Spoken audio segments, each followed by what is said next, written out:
It's time that we start to say goodbye to Rebirth. Look, there is no doubt that Rebirth is getting removed in just a few short weeks. November 16th, when Warzone 2 comes out, they will be removing both the Rebirth Island and Fortune's Keep. But on top of that, I think one of the biggest things that I want to talk about today is just how sweaty it is. I mean, I think there's no shying away from the fact that we all feel Rebirth is almost a little bit unplayable at this point with how sweaty it is. I think it depends on when you play. I think it depends on what game mode you play. I think solos can be okay. Duos has been really sweaty lately. Trios is kind of hit or miss, and quads is just absolutely insane when it comes to the skill-based matchmaking. And I think there's something to be said about that. You know, I'm going to be definitely playing some more Fortune's Keep right here. If you do want to play Rebirth, just be prepared that it is going to be sweaty. It's going to be stacky. It's going to be ratty. And I guarantee you we're going to see a little bit of that right here. Whether it's with this team or with other teams as we're spectating today, you know, I'm still going to be doing tip videos and stuff. I still want to help you improve as I always do, whether it's Rebirth, Fortune's Keep,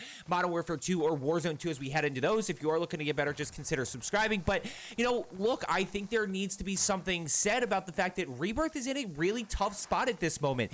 We all know it, but we're all just kind of avoiding saying it. We're all avoiding the reality of it, and we're still playing Rebirth, even with how tough it's been, with how tough the skill-based matchmaking has been. Let's go ahead and grab loadout right here, and I guarantee you, from what I can tell, they're going to be rolling around as a squad. There's a lot of stacking, which when we deal with stacking, a lot of it is going to be, we have to push them, and we have to be patient. We got to be strategic about how we're pushing. We got to put ourselves at a good angle. These guys are pushing other teams, so they are going to have the advantage. And the moment that you have that small advantage, you're going to be in a better spot, and you got to really capitalize on that. By the way, I'm not complaining about playing in sweaty lobbies. Don't let me get that wrong. But when I'm constantly in, you know, 1.5 plus KD lobbies, I think we had 5 or 6 last night playing with members. It was tough. I mean, they're hard. And I think for all of us, how I feel, I was really thinking about this earlier, is I think everybody should have the opportunity to be the best player in the lobby and not have to feel like you are, you know, cracked out on energy drink or whatever it may be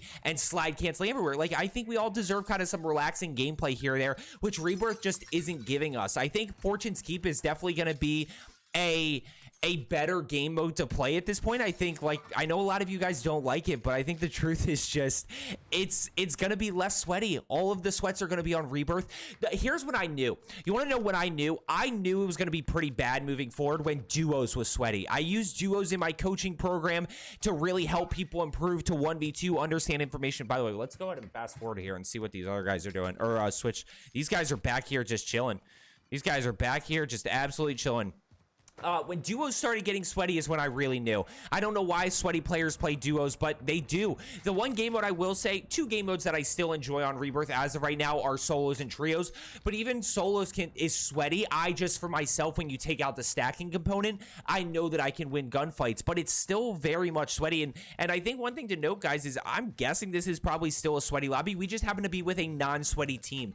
You know, there's got to be sweaty teams around here. Or I could be wrong. Maybe this just happens to be a Saturday afternoon lobby and it's not as difficult, and I just decided to die on the one good lobby that I get. But I think the overall point is, you know, we need to start preparing for the fact that Rebirth is gone in just a few short weeks, and I think for some of us, including myself, Rebirth might be gone already. The times of it being just a fun, casual game mode that we get on, we hang out, we drop a few kills, you know, we all respawn back in and just drop high kill games is kind of gone. You know, it's definitely, these guys are just going to retreat over to big living quarters, and I think they're just going to sit there. Biggest thing that I noticed with this team right here, guys, is $31,000. Like, you need to spend it. They're not really, oh, you got one right here. Is this team flying at him? Okay, so one guy goes down. Here's the stacking. 2 of them are right there. There's one down below. He's going to throw them. This is exactly what the way Rebirth is right now. Now, you can't be over aggressive here. So in this moment, if you're this enemy, you've got to push across and see if you can get another angle, which it looks like that's what he's doing. And they've got Tracker. So Tracker tells them that he's in there. This guy's going to go ahead and peek right on top of this roof. You heard the glass break, which means he's going to be pushing ladder. Maybe he's pushing back. Maybe he's pushing back. But this is how teams are playing now. You know, like I said, Rebirth has very much changed to... I think my biggest issue with it that we talked about on stream is, like, I don't mind when players who aren't as good stack and do this, but, like, go push people. You respawn back in. It is a glorified multiplayer. It's not like BR where if you die, you sit around for 5 to 10 minutes waiting for your teammate to get back. You know, it's okay to die. Who's this? We got purple up here. Shooter's throwing Shooters throwing nades using the Modern Warfare MP5, which is just not a very good option.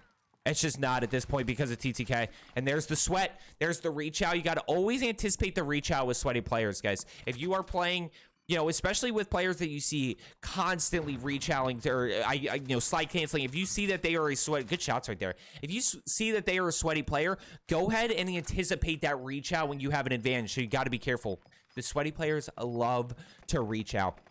Okay, so you got 3 people in this building right here, and we're literally witnessing what I think we're all frustrated about, you know, and what makes this so tough is because as you go in to push this, you have to really, really slow down. And this is played almost like a battle royale right here. Right? They are playing this based on positioning. They are playing this based on, let's just hold down this building until we absolutely have to. That's what a lot of teams are doing.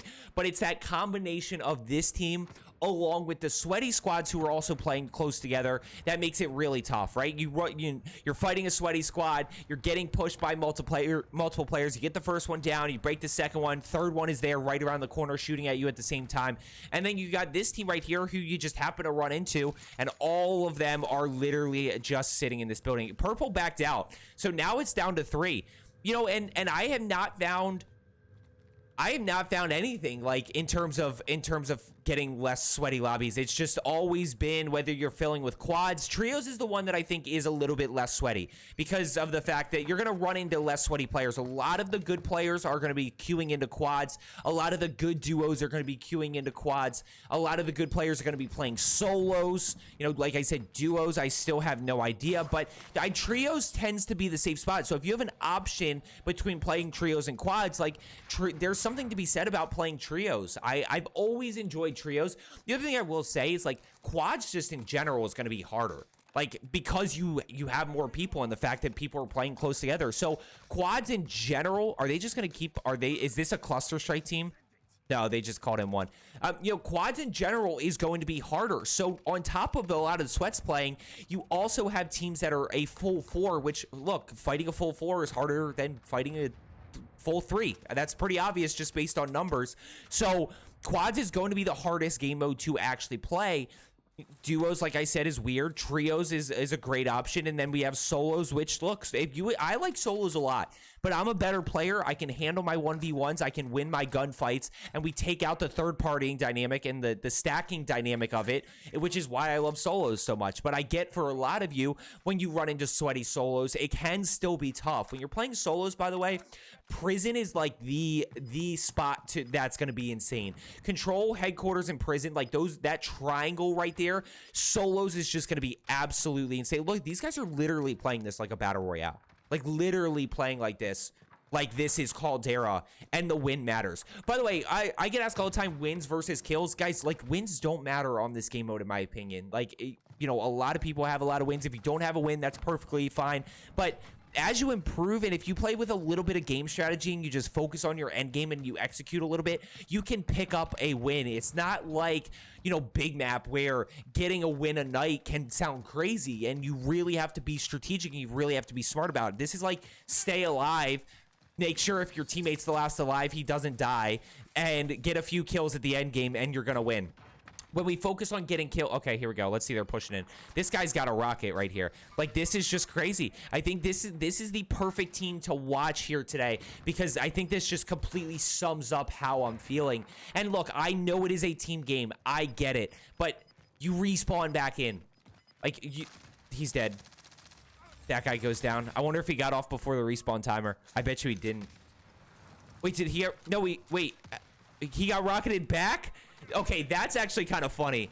That is kind of funny right there. That, yeah, he's rocketing him back. Oh my gosh. This team's gonna die. Oh, he missed one rocket, so Drew is back. Drew has enough money for both of them, by the way. He should buy back right here.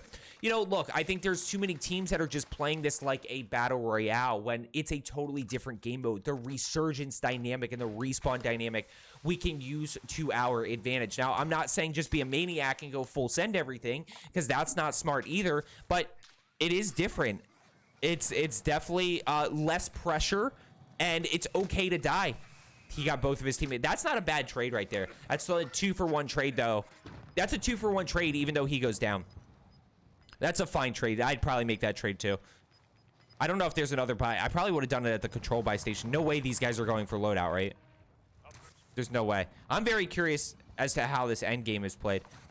Like, the goal in this should be to drop high kill games. And by the way, when it comes to high kill games, you know, understand that if you and your squad are dropping 15 to 20 kills, there's a good chance that you guys are the highest kill team in a game. Now, it depends how sweaty it is. It depends what other teams are doing. But there's a good chance that a lot of times if you get over 15 to 20 kills, you're in the top, you know, you might be the top team, to be honest with you. Okay. These two guys left. They're going to rotate late into zone. There's not a whole lot they can do besides play patient here. And we've of course stuck with this team the whole time because they haven't done anything. They haven't put themselves in positions at all. They haven't fought anybody, really. They fought the one guy early and then fought the team in control. Yeah, he rotated left. Oh, he's further back now. 3 other teams. I mean, these guys are like, these guys aren't low-level players, right? We're looking at a level 200, a level 189 right here. Like, these guys are not low-level players right here. Okay, they can buy back again, technically. PDS in zone. Look, they're going to rotate all the way on the outside of circle, which I don't hate as a play, but it's just funny to see given everything that we've already seen from this team so far. Are they gonna, they're not gonna buy his teammate, but yeah, they're not gonna. And look, when we look at this circle, don't go low ground here, right? Why would you go low ground? You're giving up your power, but you're putting yourself in a position to get stuck down here. If I'm one of the other teams and I happen to, you know, bring it down to us versus you guys, like, you're stuck down here, so you're in a really bad spot. You got to stay up high. You got to at least try to push up now. Yeah, you got to go now. Do not rotate with gas like you just did, and stop thinking about which gun you want. It's sometimes incredible, like, how easy it is to read certain scenarios, and just how I know exactly what's going to happen before it actually happens. What do you know?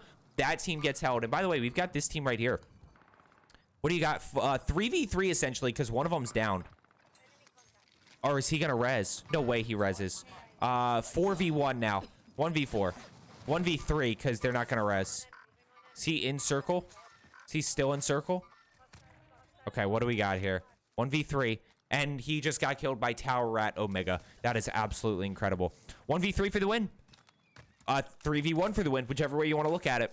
Let's see if this guy can actually execute here. This one solo. If this was actually not a great lobby. Oh, 3v3. Oh, the tides have turned here.